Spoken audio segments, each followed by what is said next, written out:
Donny Cates and Nick Klein continue their epic prey storyline that takes a huge turn as Throg takes center stage in a desperate battle to stop Donald Blake, who continues to try and take the Odin-Force from all former Thors and other Asgardian heroes.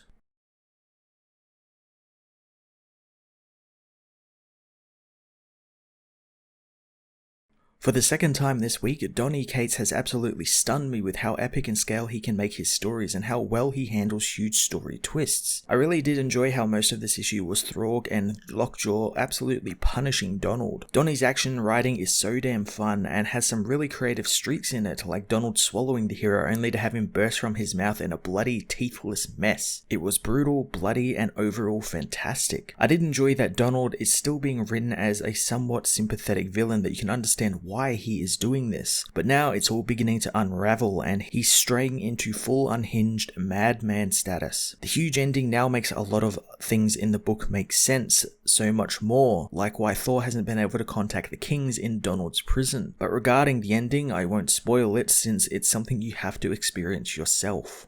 Nick Klein again brings his beautifully brutal and visceral artwork, and none more so than in this issue. We get dissected frogs, giant dogs mauling men, and small amphibian creatures bursting through men's teeth. Klein's colorist Matt Wilson outdid himself again with wonderfully bright colors against dreary dark backdrops, which help them pop more and make the book just look fantastic. Thor issue 12 was yet another win for Donny Cates and his teams, perfectly continuing his expansive praise storyline and adding even more to the already amazing storyline, culminating in one hell of a cliffhanger ending. I cannot wait for the next issue to fully explore that ending and what it means for Thor going forward. I'm going to give this issue a 10 out of 10.